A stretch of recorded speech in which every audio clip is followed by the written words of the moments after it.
கவலையாலும் பிரச்சனையாலும் சோதனைகளாலும் மன விரக்திகளாலும் வாழ்க்கையின் விரக்திகளாலும் மரணத்தை எண்ணி வாழக்கூடிய வாழ்வைத்தான் பலர் வாழக்கூடிய சூழ்நிலையை நாம் பார்க்கிறோம்.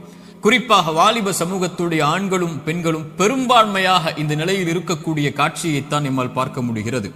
அல்லாஹுடைய தூதர் ஸல்லல்லாஹு அலைஹி வஸல்லம் இந்த காலம் மறுமை நெருங்கும் போது வரும் என்று சொன்னார்கள். மனிதர்களுடைய இறுதி காலம் நெருங்கும் போது மன்னரைகளை பார்த்து மனிதர்கள் சொல்லுவார்கள், நீங்கள் இருக்கக்கூடிய இடத்தில் நாங்கள் இருக்க வேண்டுமே என்று. மரணித்தவனை பார்த்து உயிர் உள்ளவன் மரணிக்க வேண்டும் என்று ஆசைப்படுவான் என்று அல்லாஹுடைய தூதர் ஸல்லல்லாஹு அலைஹி வஸல்லம் அவர்கள் சொன்னார்கள். இப்படி மரணத்தை எண்ணி கவலையாலும் பிரச்சனைகளாலும் சோதனைகளாலும் நெருக்கடிகளாலும் வாழக்கூடிய வாழ்வை இறுதி சமூகம் சந்திக்கும் என்று அல்லாஹுடைய தூதர் ஸல்லல்லாஹு அலைஹி வஸல்லம் அவர்கள் சொன்னார்கள். இன்று இதற்காக மருத்துவமனைகள் உருவாகிவிட்டது, இதற்காக மருத்துவர்கள் உருவாகிவிட்டார்கள். இதுவே மிகப்பெரிய ஒரு அம்சமாக சமூகத்தில் மாறிக்கொண்டிருக்கிறது. இப்படி சோதனையான காலத்தில் நீங்கள் சோதனைகளை சந்தித்துக் கொண்டிருந்தால், நோயால், செல்வ இழப்பால், கண்ணிய இழப்பால், அல்லது வாழ்க்கையின் நெருக்கடிகளால், உறவுகளுடைய பிரிவால், இது போன்ற எந்த சோதனையில் நீங்கள் சிக்குண்டிருந்தாலும் இந்த செய்தியை செவிதாழ்த்தி கேளுங்கள். இந்த சோதனைகளில் நீங்கள் தனியாக இல்லை, உங்களுடைய இறைவன் உங்களோடு தான் இருக்கிறான். மீண்டும் சொல்கிறேன், இந்த சோதனைகள் எதுவாயினும் கவலை கொள்ளாதீர்கள், நீங்கள் தனியாக இல்லை, இறைவன் உங்களோடு தான் இருக்கிறான். அந்த செய்தி தான் நான் இப்போது உங்களுக்கு சொல்லக்கூடிய செய்தி. குர்ஆன் சொல்லுகிறது, வனப்லூக்கும் பிஷ்ஷர்ரி வல் கைரி ஃபித்னா. அல்லாஹ் நலவிலும் தீயதிலும் சோதனைகளை கொடுப்பான். இறைவனை பொறுத்தவரை நலவை இறைவன் கொடுப்பதும் ஒரு தீயதை உங்களை அணுக வைப்பதும் இரண்டும் இறைவனை பொறுத்தவரை சோதனைதான். உலகத்தை படைத்து மனிதர்களை இந்த உலகத்திலே அனுப்பும் போதே இறைவன் கூறிவிடுகிறான், வலனப்லுவன்னகும், நிச்சயமாக திட்டமாக நான் உங்களை சோதித்தே தீருவேன். பசியை கொண்டு சோதிப்பேன், பயத்தை கொண்டு சோதிப்பேன், செல்வ இழப்புகளை கொண்டு சோதிப்பேன், தொழிலின் நஷ்டத்தை கொண்டு சோதிப்பேன், உயிரிழப்புகளை கொண்டு உங்களை நான் சோதிப்பேன் என்று இறைவன் சோதித்தே தீருவான் என்று கூறிதான் மனித இனத்தை இந்த பூமியிலேயே அனுப்பி இருக்கிறான். இந்த பூமியிலேயே சோதனைகளில் இருந்து நீங்கி ஒரு சமூகம் வாழ வேண்டும் என்றால் அவர்கள் யாராக இருப்பார்கள் தெரியுமா? நபிமார்கள், இறை தூதர்கள். ஆனால் அந்த இறை தூதர்கள் தான் இந்த பூமியிலேயே அதிகம் சோதிக்கப்பட்டவர்கள். சோதனை எனக்கும் உங்களுக்கும் மட்டும் இறைவனால் கொடுக்கப்படுவதல்ல, நபிமார்கள் தான் இந்த உலகத்திலே சோதனை கொடுப்பதற்கு முதலாவதாக இறைவனால் தேர்ந்தெடுக்கப்படுபவர்கள். குர்ஆன் சொல்லுகிறது, நபிமார்கள் நிராசை அடைந்து நாங்கள் பொய்ப்பிக்கப்பட்டு விட்டோம் என்று எண்ணும் அளவிற்கு அவர்கள் நிராசை அடையும் போதுதான் அந்த சோதனையால், அந்த சிரமங்களால், அந்த கஷ்டங்களால் இறைவன் அவர்களுக்கு வெற்றியை அளிப்பான் என்று குர்ஆன் சொல்லுகிறது. இறை தூதர் ஸல்லல்லாஹு அலைஹி வஸல்லம் அவர்களிடத்திலே கேட்கப்பட்டது, இந்த பூமியிலேயே அதிகமாக சோதனைக்கு உள்ளாக்கப்பட்டவர்கள் யார் என்று.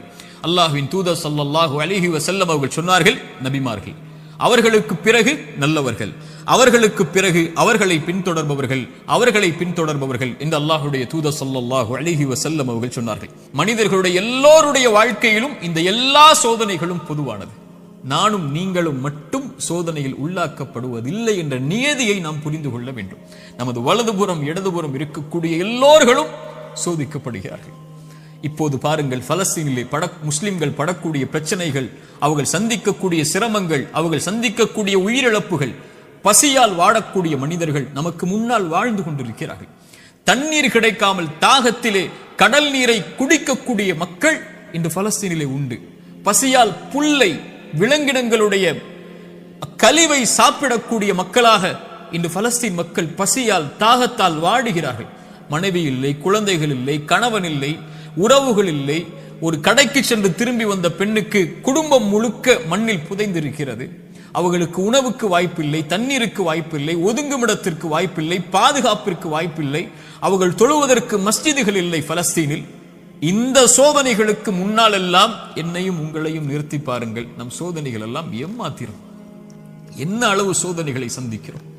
இப்படி மனித இனத்தில் அல்லாஹ் அவன் நாடியவர்களை அவன் நாடிய அளவு சோதனைகளை கொடுத்து நெருக்கிக் கொண்டே இருப்பான். இந்த சோதனையில் இருக்கக்கூடிய எனக்கும் உங்களுக்கும் குர்ஆனும் சுன்னாவும் சொல்லக்கூடிய மருந்துகள் என்ன தெரியுமா? முதலாவது மருந்து எடுத்துக்கொள்வோம், அல் ஈமானு பில் கதரி கைரிஹி வ ஷர்ரிஹி. நன்மையாயினும் தீயதாயினும் எதுவாயினும் என் இறைவனின் புறத்திலிருந்துதான் என்னை வந்தடைகிறது.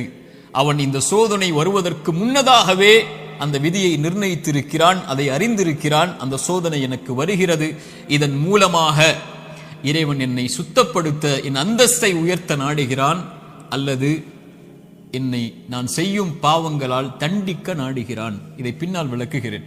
ஆனால் ஒரு முஃமின் சோதனைகள் வரும்போது அவனுடைய உள்ளத்தில் பதிய வைக்க வேண்டிய முதல் அம்சம், இதை என் இறைவன் அறிந்திருக்கிறான். வமா தஸ்குது மின் வரகத்தின் இல்லா யஅலமுஹா.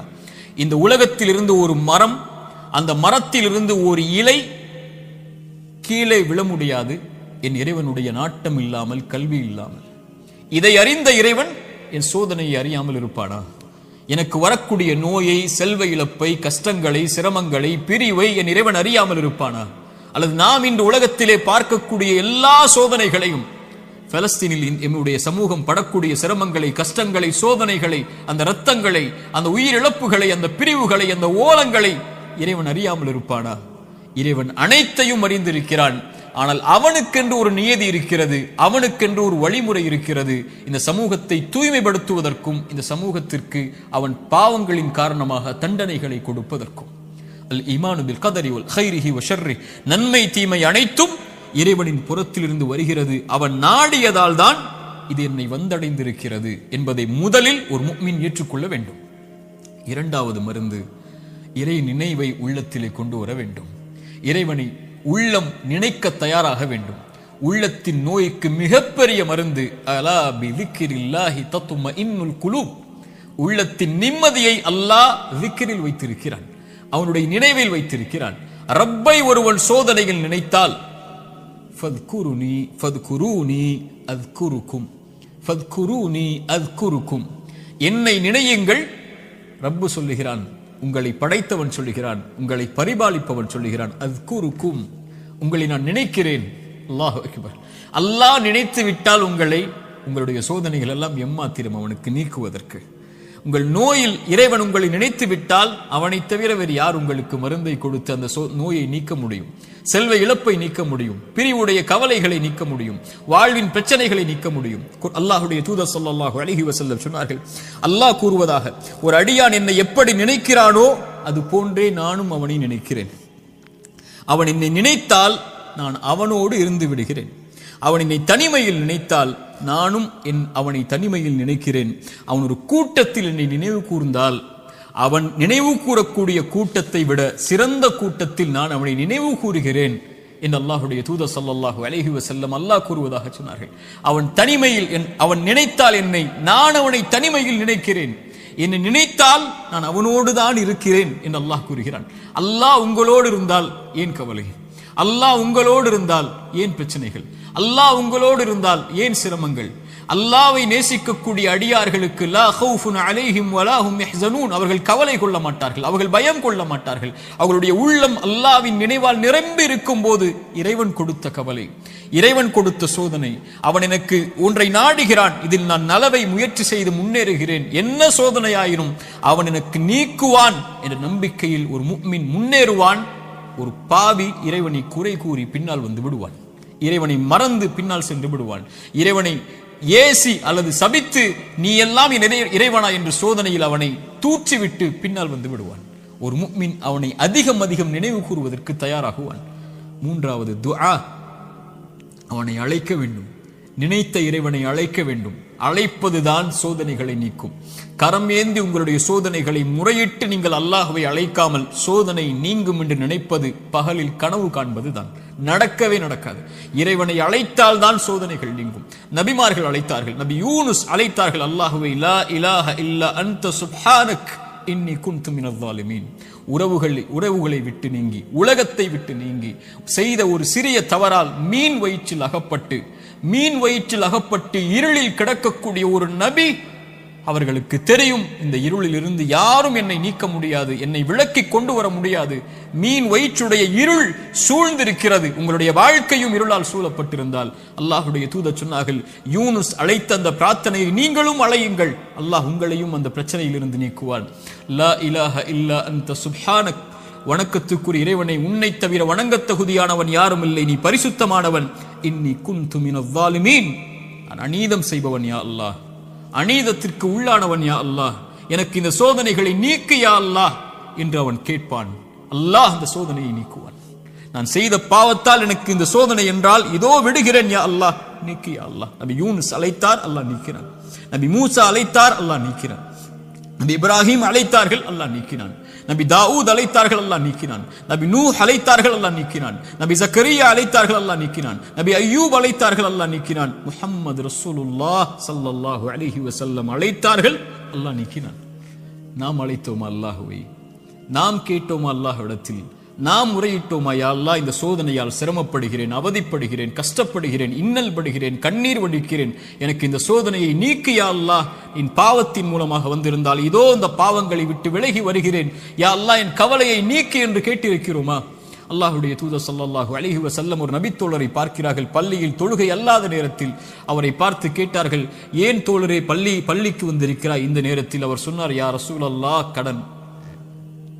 யா ரசூலல்லாஹ், கவலைகள். உள்ளம் நிரம்பி இருக்கிறது அல்லாஹ்வின் தூதரே. அல்லாஹ்வுடைய தூதர் ஸல்லல்லாஹு அலைஹி வஸல்லம் சொன்னார்கள், நான் உனக்கு ஒரு துஆவை சொல்லித் தருகிறேன், அதை நீ ஓதினால் அல்லாஹ் ரப்புல் ஆலமீன் உனக்கு இந்த சோதனைகளில் இருந்து வெளியேறக்கூடிய வாய்ப்பை அல்லாஹ் ரப்புல் ஆலமீன் உனக்கு தருவான். என்ன அல்லாஹ்வின் தூதரே அந்த பிரார்த்தனை? அல்லாஹும்ம இன்னி அஊது பிக மினல் ஹம்மி வல் ஹஸன். அல்லாஹும்ம இன்னி அஊது பிக மினல் ஹம்மி வல் ஹஸன். யா அல்லாஹ், என்னுடைய துக்கம், என்னுடைய எதிர்காலம் என்ன ஆகப் போகிறது? நான் எதை நோக்கி செல்லப் போகிறேன்? என்னுடைய வருமானம் என்ன ஆகப் போகிறது? இவ்வளவு கஷ்ட இழப்புகளை சந்தித்து விட்டேனே, இனிமேல் என்ன ஆகப் போகிறது என்ற கவலையில் இருந்தால் யா அல்லாஹ் அந்த துக்கத்தை நீக்கு யா அல்லாஹ். எதிர்கால கவலைகளை பற்றிய கவலையை உள்ளத்திலிருந்து நீக்கு யா அல்லாஹ். வல் ஹஸன், என்னுடைய முன்னால் நான் செய்த பாவங்கள், முன்னால் என் வாழ்க்கையில் நடந்த நிலைகள், நான் சந்தித்த இழப்புகள், அதனால் என் உள்ளம் துவண்டிருக்கிறது. எதிர்காலத்தை பற்றியும் கடந்த காலத்தில் நான் செய்ததை பற்றியும் என்னுடைய உள்ளம் கவலை கொண்டு நடக்க முடியாமல், நகர முடியாமல் இருக்கிறேன் யா அல்லாஹ். அதை நீக்கு யா அல்லாஹ். எதிர்காலத்தை பற்றிய கவலையை நீக்கு, கடந்த காலத்தை பற்றிய நினைவுகளை நீக்கு, இனிமேல் வாழக்கூடிய வாழ்க்கையை சரிபடுத்தி என்று இறைவனை அழைப்பான். அல்லாஹும்ம இன்னி அஊது பிக மினல் ஹம்மி வல் ஹஸன் வ அஊது பிக மினல் அஜ்ஸி வல் கஸல். யா அல்லாஹ், இயலாமை, என்னால் இனிமேல் என்ன செய்ய முடியும், என்ன இருக்கிறது என்னிடத்தில், எதை கொண்டு செல்லுவேன் என்ற பயம், இயலாமை என்னிடத்தில் இருக்கிறது. யா அல்லாஹ், கசல், சோம்பேறித்தனத்தால் சோம்பலில் இருக்கிறேன், என்னால் முடியும் யா அல்லாஹ், ஆனால் எழ முடியவில்லை, என்னால் இந்த சோதனைகளை கடக்க முடியவில்லை, என்னிடத்திலே தைரியம் இல்லை யா அல்லாஹ், தைரியத்தை கொடு, அதை செய்து முடிக்கக்கூடிய உறுதியை கொடு.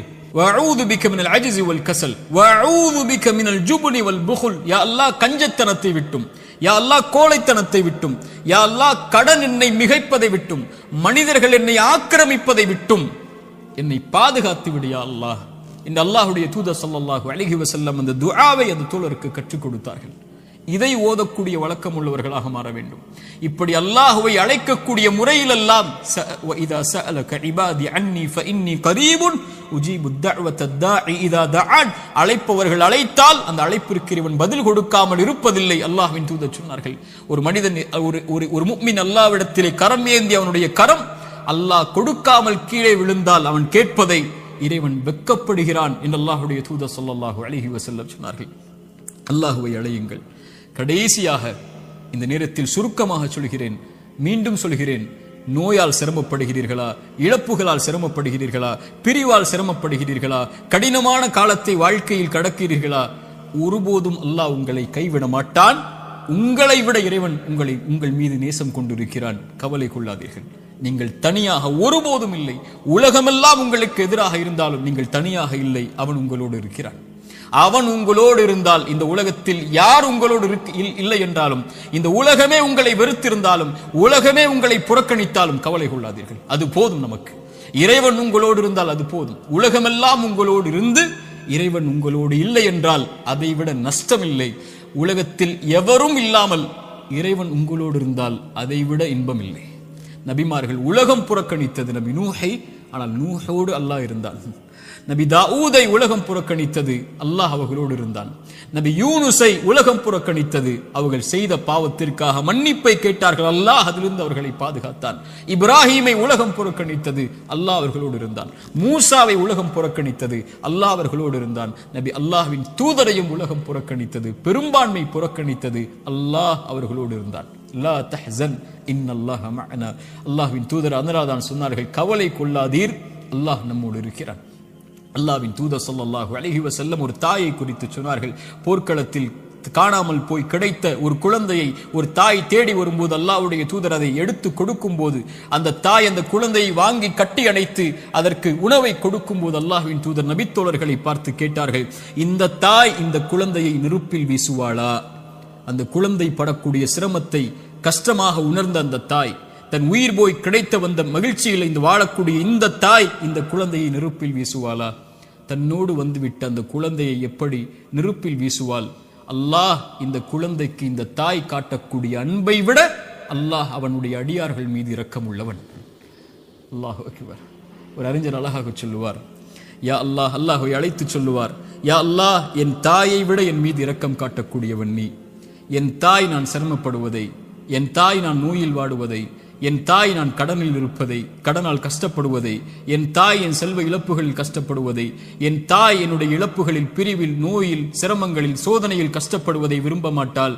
என் தாயை விட என் மீது இரக்கம் உள்ள நீயும் விரும்ப மாட்டாயா அல்லாஹ், அதை எனக்கு இரக்கம் காட்டு, இந்த சோதனையை நீக்கென்று அல்லாஹ்வை அழைப்பார்கள் அறிஞர்கள் இந்த ஹதீஸை கொண்டு. அல்லாஹு அக்பர். அல்லாஹ் உங்களை ஒருபோதும் கைவிட மாட்டான். அல்லாஹ் உங்களை ஒருபோதும் பிரிந்து விட மாட்டான். அல்லாஹுவின் பக்கம் வந்து விட்டால் அல்லாஹ் உங்களை ஒருபோதும் வேதனை அடைவதை, உங்கள் கண்கள் கண்ணீர் வடிப்பதை, உங்கள் உள்ளம் நெருக்கமாகுவதை, உங்கள் உள்ளம் உடைக்கப்படுவதை இறைவன் ஒருபோதும் பார்த்து கொண்டிருக்க மாட்டான். ஆனால் கடைசியாக சோதனைகள் இறைவனின் புறத்திலிருந்து வருகிறது, ஆம்.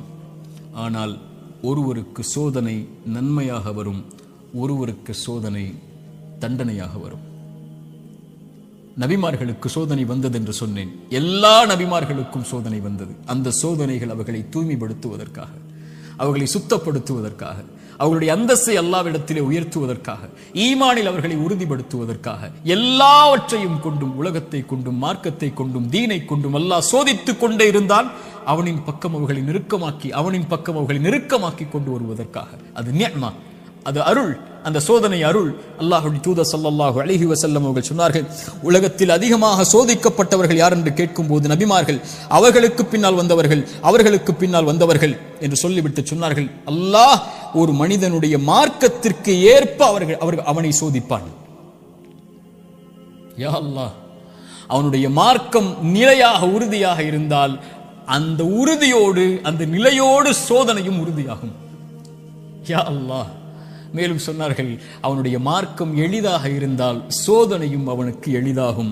ஆனால் இறைவன் நாடக்கூடிய அடியார்களை இறைவன் சோதனைகளை கொண்டு, சிரமங்களை கொண்டு நெருக்கமாக்கி கொண்டே இருப்பான், இந்த பூமியில் அவன் பாவம் இல்லாதவனாக நடக்கும் வரை. யா அல்லாஹ், இந்த ஹதீஸை எப்படி விவரிப்பது இந்த சிறிய நேரத்தில்? இன்ஷா அல்லாஹ் வாய்ப்புகள் வரும்போது இந்த ஹதீஸை விவரிக்கிறேன்.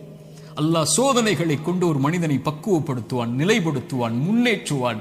அவனுக்கு அடுத்த கட்டத்தை நோக்கி அவனுடைய வாழ்வை நகர்த்துவான். அவன் அதன் மீது நம்பிக்கை கொண்டிருப்பான். நலவு வந்தால் அல்ஹம்துலில்லாஹ், சோதனை வந்தாலும் அல்ஹம்துலில்லாஹ், அல்லாஹ்வை புகழ்வான், அல்லாஹ்விடத்திலே உதவி தேடுவான். இவன் முஃமின். ஆனால் பாவி, இறைவன் சோதனையை கொடுத்தால் அல்லாஹ்வை விட்டு விலகுவான், சோதனையை கொடுத்தால் பாவங்களை நோக்கி செல்லுவான், சோதனையை கொடுத்தால் இறைவனை மறந்து விடுவான். அது நலவின் சோதனையாக இருந்தாலும் பாவத்தின் சோதனையாக இருந்தாலும். இந்த குர்ஆனின் எச்சரிக்கை மிக்க இந்த வசனத்தை கேளுங்கள். ஃபலம்மா நஸூ மா துக்கிரு பிஹி, எம் நினைவை விட்டு நீங்கள் மறந்து வாழும் போது, ஃபதஹ்னா அலைஹிம் அபுவாப குல்லி ஷை, வானத்தின் கதவுகள் எல்லாம் திறக்கப்படும், என்ன வேண்டுமோ கிடைக்கும். ஹத்தா இதா ஃபரிஹு மா ஊது, அல்லாஹ் கொடுத்ததை கொண்டு அவர்கள் நிம்மதியோடு வாழ்ந்து கொண்டிருக்கும் போது, அது சோதனை என்று அறியாத அந்த பாவிகளுக்கு அஹத்னாஹும் பக்ததன், திடீரென்று அல்லாஹ் பிடித்து அவர்களை நஷ்டவாளிகளாக மாற்றிவிடுவான். அல்லாஹ்வின் தூதர் ஸல்லல்லாஹு அலைஹி வஸல்லம் சொன்னார்கள், அடியானுக்கு அல்லாஹ் ஒரு சோதனையை இந்த உலகத்திலே விரைவுபடுத்துகிறான் என்றால் அவனுக்கு அல்லாஹ் ரப்புல் ஆலமீன் நலவை நாடுகிறான். அல்லாஹ் அவனுக்கு சோதனையை தாமதப்படுத்துகிறான் என்றால் பாவங்களின் காரணமாக நாளை மறுமையில் அவனுக்கு அல்லாஹ் ரப்புல் ஆலமீன் அதை கொடுப்பதற்கு அல்லாஹ் காத்திருக்கிறான் தீயதாக. நல்லவருக்கு சோதனையை உலகத்திலேயே கொடுத்து அல்லாஹ் அவனை நெருக்கமாக்கி விடுவான். பாவியை விடுவான் அல்லது பிடிப்பான். பிடித்தாலும் விட்டாலும் அவன் அழிவது நிச்சயம். அல்லாஹ் ரப்புல் ஆலமீன் அப்படிப்பட்ட பாவங்களை விட்டு அல்லாஹ் எம்மை பாதுகாப்பானாக. நல்லவர்களுக்கு சோதனை அருள். அவர்கள் அனுபவிக்கக்கூடிய ஒவ்வொரு கண்ணீர் துளிக்கும், ஒவ்வொரு சிரமத்திற்கும், ஒவ்வொரு கவலைக்கும், ஒவ்வொரு துக்கத்திற்கும், ஒவ்வொரு அழைப்பிற்கும் அவர் காலில் ஒரு முள் தைத்தால் கூட அவர் படக்கூடிய இன்னலுக்கும் அல்லாஹ் பாவங்களை அழித்துக் கொண்டே இருப்பான். ரசூலுல்லாஹ் சொன்னார்கள் ஸல்லல்லாஹு அலைஹி வஸல்லம். ஆனால் பாவி படக்கூடிய ஒவ்வொரு சோதனையும் அவன் மீண்ட அல்லாஹ்விடத்திலே செய்த பாவங்கள் எதுவாயினும், அவன் கடந்த காலம் எதுவாயினும், எவ்வளவு கொடிய பாவங்களை வைத்திருந்தாலும் அவன் பாவத்திலிருந்து விலகாமல் சோதிக்கப்படும் போது நன்மையை நோக்கி செல்லாமல் இருந்தால் அவனுக்கு இந்த உலக வாழ்வும் மறுமையும் அழிவுதான். சோதிக்கப்பட்டால் உள்ளத்திடம் கேளுங்கள், நன்மையில் இருக்கிறாயா, பாவத்தில் இருக்கிறாயா?